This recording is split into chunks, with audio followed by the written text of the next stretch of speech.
Hey Waffle Gang, I do hope you're well. My name is Mark and today we're checking out some more Reddit stories, and if you do love a Reddit story, why not consider hitting that like, subscribe, maybe that notification bell too, and let's crack on with today's first story.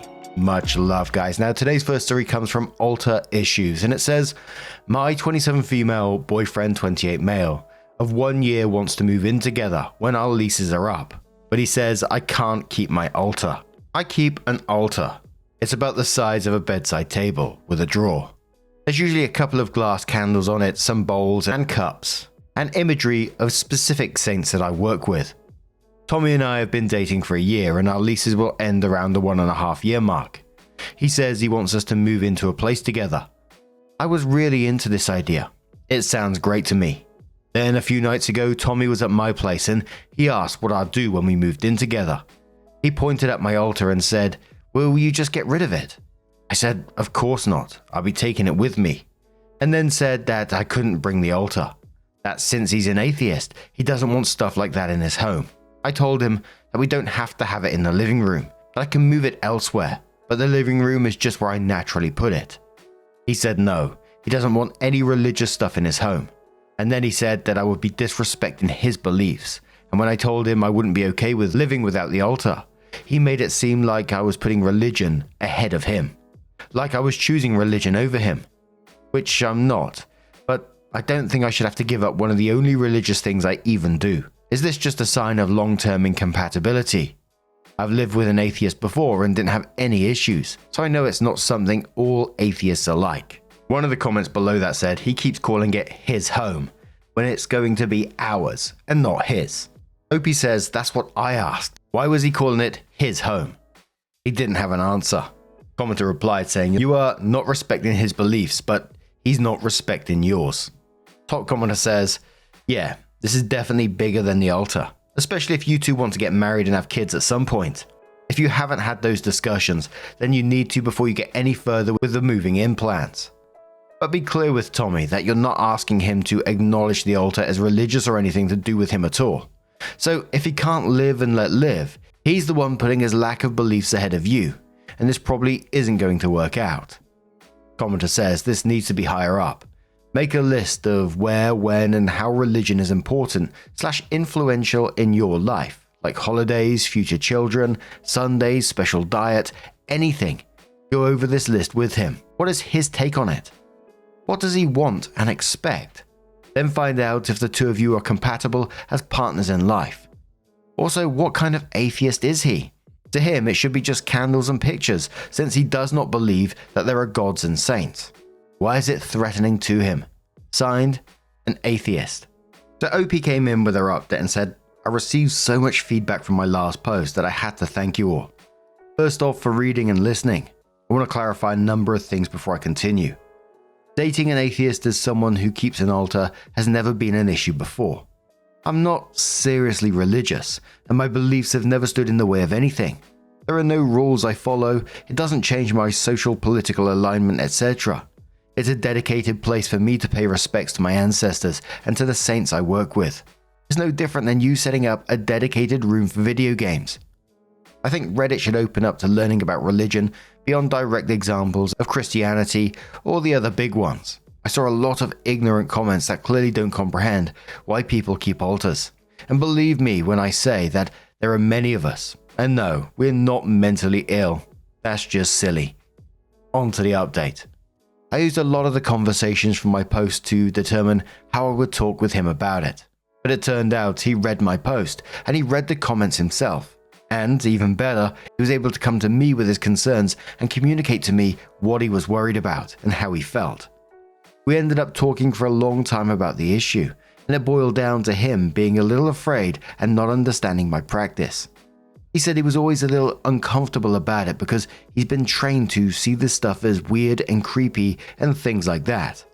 He asked me to explain it more and to give him some time to read up on what I was doing so he could familiarize himself with it.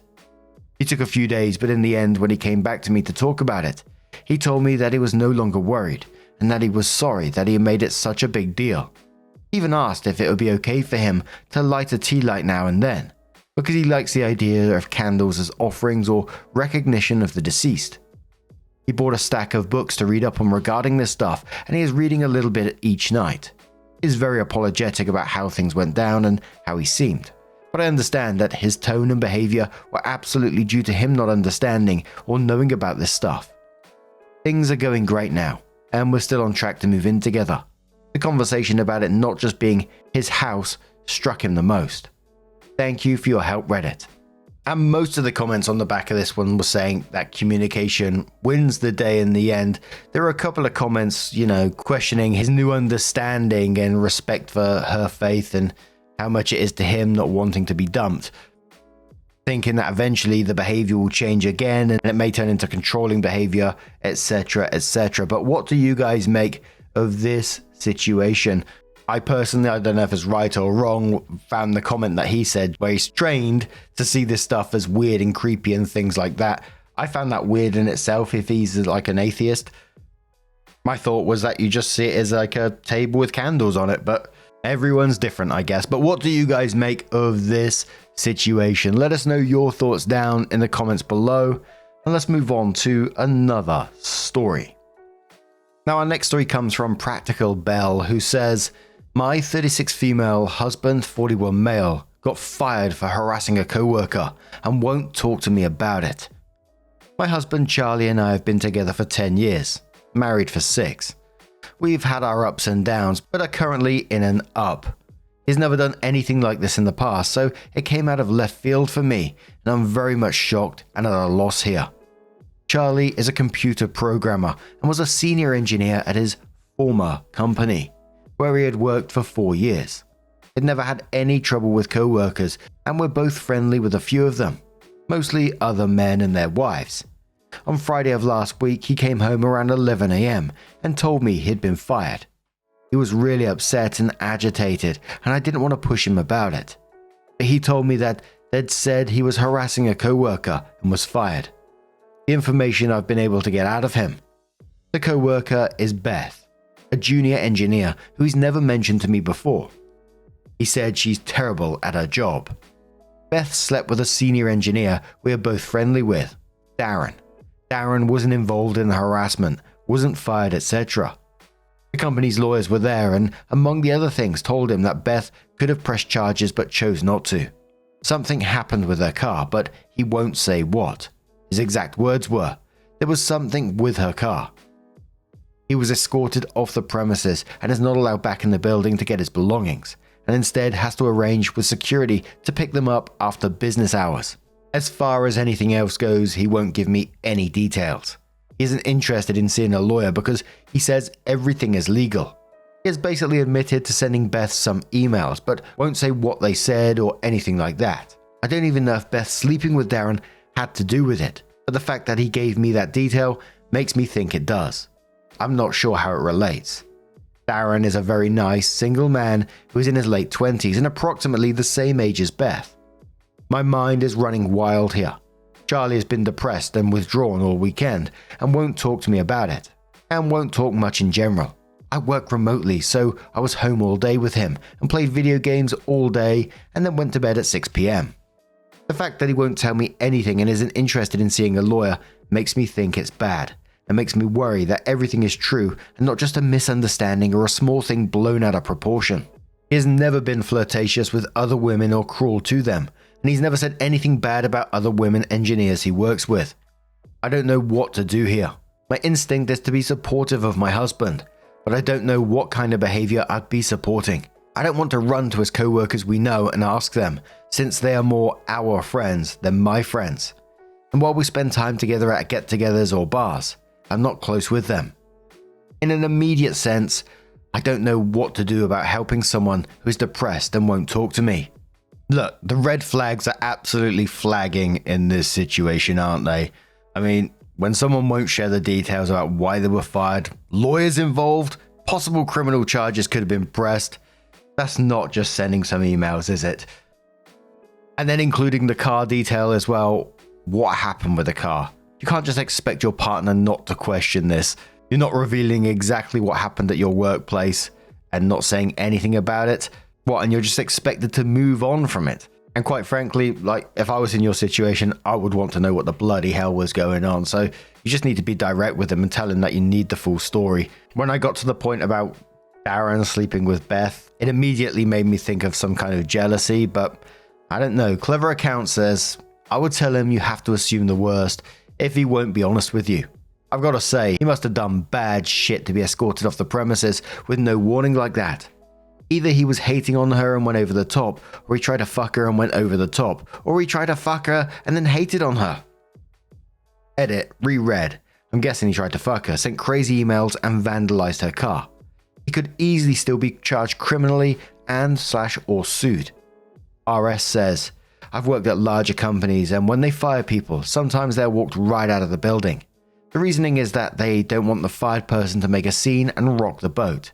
It's heartless in my opinion, but it does happen. Something tells me Opie's husband did something terrible because lawyers were there and apparently the girl could have pressed charges. That is very unusual. My guess is Opie's husband got jealous that Darren was sleeping with Beth and not him, as he had a crush on Beth for a while and he flipped out and went all nice guy on her. He mentioned there are emails, so there is evidence in writing as well. This does not bode well for OP. Mine says, seeing as it got so far that he's been fired and he doesn't want to fight it, sounds like the allegations are probably true. The fact that he brings up Darren makes it seem like he's harassed her as a result of sexual jealousy. Does he usually shut down conversations on things? Does he usually keep things from you?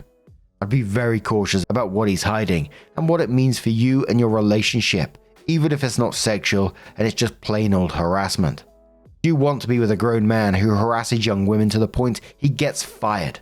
So OP came in with her update and said, my thread was locked before I was able to respond to any of the comments, but I was able to read them this morning. I got up at 5:30 to go to the gym before work, and my husband was still awake playing video games. I presented him with a very good idea someone suggested of sending me an email with the details, but that it wasn't acceptable to shut me out of this situation, since it affects me too. His response was basically, the paperwork is in my car, go get it if you want to read it. I asked him to go get it so we could look at it together and he said, you're going to believe what you want anyway. All of this is unusual for our marriage because I'm a pretty patient person, I think. We went out to the car together and he got in his car, handed me the papers and left. For about 2 hours I was panicked because I didn't know where he went, if he was okay, if he was thinking of hurting himself. But his mother texted me at 9 saying he was over there, asking me what happened, if everything is okay, etc. His parents live about 15 minutes away, and I guess he's told her he's going to be staying there. So the paperwork. According to the paperwork, he sent her multiple harassing emails from anonymous email accounts. The emails are printed out and attached. He apparently did this while at work, and they've been monitoring his user account for 3 months. The emails aren't sexual or romantic in nature and are all anonymous and about how she sucks at her job, wouldn't be there if she wasn't a woman, how she would quit before she gets fired, and how everyone in the office hates her. He made fake user accounts for his company's product that she works on and submitted bad reviews of her work. He also did this while logged in at work. He sent an anonymous email to her boss saying that she was sleeping with a senior engineer on another project. He put a gun catalog on the windshield of her car. I don't know what this gesture means, but I obviously understand that it was meant to be threatening. Unfortunately, inside was a subscription card that the company auto-filled with his name and address. She also says she's been harassed for the same length of time, about 3 months on Twitter. He only logged into one Twitter account that harassed her at work, so they can only say one was him, all telling her to quit her job. So, I don't know what to do now. This is all terrifying to me, and I feel so bad for this woman. I have no idea what this is all about. He works with other women engineers, and he has worked with male engineers who don't pull their weight, and he's never done anything like this. I would have bet $1 million that he'd never do anything like this. He's at his parents right now, and I don't know what my next move here could possibly be. This is so scary and out of left field to me. OP added in the comments, I forgot to mention this paperwork is copied from the original and was signed by both him and his company. I don't know if that's a full admission, but it seems damning either way. Commenter says, time to sit your husband down and give an ultimatum. He needs to give you his side of the story or you two are done. This is clearly a Jekyll and Hyde thing going on. And the last commenter says, your husband needs serious therapy. What you describe is absolutely abhorrent behavior. If he is unwilling to get help about this or do anything to convince you that he understands how wrong what he did is, you should seriously consider getting as far away from this man as you can. What he did is evil. And the information that they had in this was just information that they could prove was actually him. There was other stuff as well, which they obviously couldn't disclose in that paperwork. And I think his reaction was telling when you pushed him for that information. You know, he's been refusing to give you his own explanation all this point, and then he turns around and says, "We're going to believe what you want anyway." It just kind of felt to me like, you know, he's shielding himself before you actually read it because he knows it's the truth. And for me, it just comes down to one of these trust things. Absolutely, I hope this guy goes and seeks some help, because otherwise he's wandering around out there, hasn't changed, and he's doing this shit to other people. But would I stay with this person after that? Would I be able to trust someone after that? I don't think I would. He's been doing this shady shit in the background for some time now, leaving a gun magazine on the windscreen, which was dodgy as fuck. But what do you guys make of this situation? Let us know your thoughts down in the comments below. Let's move on to another story. Now, our next story comes from the Today I Fucked Up subreddit that says, "Today I fucked up by creating the most terrifying and embarrassing moment in my life." It is currently 1 a.m. This happened about 20 minutes ago. I'm currently bawling my eyes out from humiliation and shock. I will write out this event as if you were me. I will not include the details before I knew them. It all started when I, female 23, got home late from work. We had a meeting after the park was closed and didn't get home until 10 p.m. I take a shower and smoke my dab pen while drying my hair. I then proceeded to forget the next hour. So my hair was dry and I was playing Red Dead Online. An online game basically about cowboys. I just got comfy when I hear my cat Winnie make a strange meow. My cat only meows like this when she sees something outside. It's like a low yowl and not a cute meow. I pause the game and take my headphones off. She is meowing in the living room. She runs into the doorway to my bedroom and meows again. I follow her out into my living room, which is only lit by a nightlight. I see that my motion-activated light is on outside. Winnie is looking through the blinds and meows again and again. The light goes off and then comes back on. I call my roommate, male 26. He's at work and gets off in an hour. I am fried at this point and I'm thinking that I am overreacting. Winnie meows louder and longer, over and over. I'm freaking out and a shadow from my patio moves. A few seconds later, there is a knock on the door. I feel my heart in my ears. The heartbeats are really loud and everything is in slow motion. I'm staring at the door for what seems like about 30 seconds, but was probably about only 2 or 3. I dart to my room, lock my door, and then was in my closet with a large knife. I don't remember if I got the knife before or after the knocking.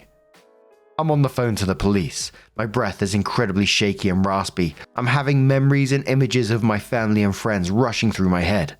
Then I think of my parents and how I need to call them, but I'm on the phone with 911, telling them the info and location. I'm mentally preparing to kill someone or die. The 911 dispatcher was silent. She said there was 2 officers close. Silence. I ask where they are. She tells me they're turning into my apartment. I wait for the most painful 30 seconds of my life. It seriously felt like 10 minutes. I hear voices at my front door. I hear the dispatcher's voice. She asks, "Did you order a delivery?" TLDR, I forgot I ordered a delivery and called the cops on my delivery driver for delivering my food. Someone asked OP if they felt awful after that, and OP says, "Since I keep getting asked, yes, I still feel awful.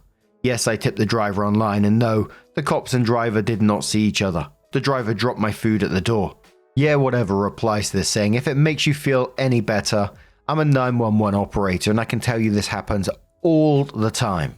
I don't think a single night goes by without someone calling thinking someone is breaking in, only to find out it was a neighbor or friend, or, my favorite, a glass jar of chocolate milk exploding. What? Nixter leaves their own story and says, about a week ago, I was at work when my mother calls me and says she thinks someone has broken into her house because she hears a really loud banging noise downstairs. I can hear in her voice she is scared, so I say call the police, I'll come home at any minute.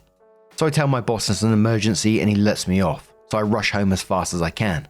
When I got home, I took a wooden bat my father had in the back of his car and checked the entire house. Found nothing. 5 minutes later, the police comes, and while I'm talking with the officer, we hear a loud bang in the room beside us, and my mother screams, "That's the sound! He must be in there!" The 2 police officers rush into the room, only to find out it was only the sunscreen which had been hitting against the wall because the window was open and it was fairly windy that day. My mother felt so stupid but relieved. The police officers laughed and told us to have a good day. And a lot of people was calling Opie out on the original story, saying, "You called the police for a knock on the door. Maybe lay off that pen a bit."